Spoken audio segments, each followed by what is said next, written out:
Have you ever walked away from a conversation feeling as though you had agreed to something without ever deciding to? Nothing dramatic happened. Nobody raised their voice. Nobody made a demand. Yet somehow the outcome always seemed to benefit the other person.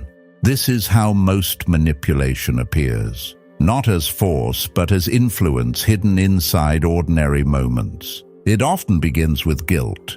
A friend asks for a favor, then quickly adds, "It's okay if you can't." But before you answer, they remind you how difficult their week has been. Suddenly, refusing no longer feels like declining a request. It feels like abandoning someone. The request has not changed. Only the meaning of your answer has. Then comes silence. You send a message explaining why you cannot meet. Hours later, the reply arrives. Okay, nothing else. No anger, no accusation. Yet your mind immediately begins writing the conversation they never had. Maybe they're upset. Maybe you should apologize. Maybe you should cancel your plans after all. Some people never need to argue. They simply leave enough empty space for your own conscience to do the work. Others take a different path. Instead of making you feel guilty, they make you feel important. You've always been the reasonable one. You're the only person I trust. For a moment, those words feel like respect. Then comes the request. Keep the secret. Accept the extra work. Stay quiet. The compliment was never separate from the favor. It quietly assigned you a role, and saying no now feels like betraying the person they just described.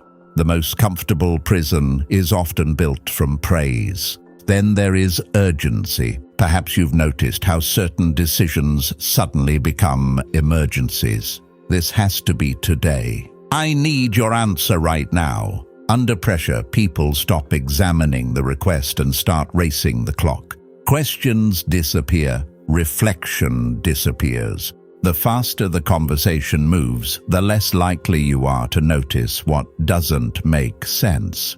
A fair request usually survives patience. An unfair one often depends on speed.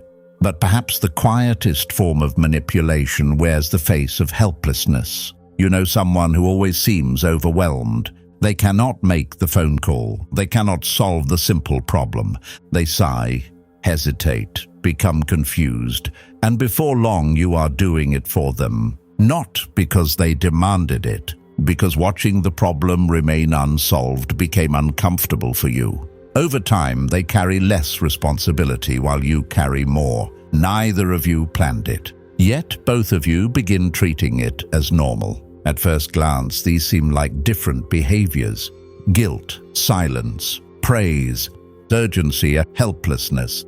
But they all accomplish the same thing. They change the emotional cost of your decision. The choice still belongs to you. Only one option has quietly become too uncomfortable to consider. That is why intelligent people are manipulated every day. The problem is rarely a lack of logic. It is the desire to remain kind, dependable, generous, calm.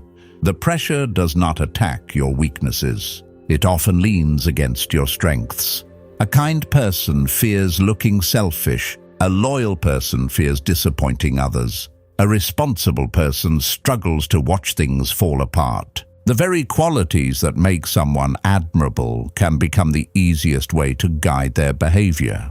This is why manipulation is so difficult to recognize while it is happening. It rarely feels like someone controlling you. It feels like you trying to be the person you believe you should be. The difference only becomes visible when you finally pause. Notice what happens the first time you hesitate before saying yes. Some people respect the pause. Others become colder, more disappointed, more persuasive. Suddenly your boundary becomes the problem instead of the request itself. That reaction often reveals more than the conversation ever could. Not every disappointed person is manipulating you. Not every compliment hides an agenda. Not every urgent situation is false. Human beings are imperfect, emotional, and sometimes simply afraid. That is why judging a single moment is difficult. Patterns are far more honest than moments. If every disagreement ends with you apologizing, if every favor slowly becomes an expectation, if every boundary changes how someone treats you, you are no longer looking at isolated conversations. You are looking at a system, and systems quietly teach us who is expected to carry the emotional weight. Perhaps the greatest social trap is believing manipulation begins when someone takes away your freedom. Most of the time, your freedom is still there. You have simply been taught to feel guilty whenever you use it. The day you notice that difference, ordinary conversations begin to look very different. Because the strongest form of influence is not making you obey. It is making obedience feel like your own idea. If you'd like to continue exploring human behavior, social intelligence, and the hidden patterns behind everyday interactions, you'll find a selection of recommended audiobooks in the description below.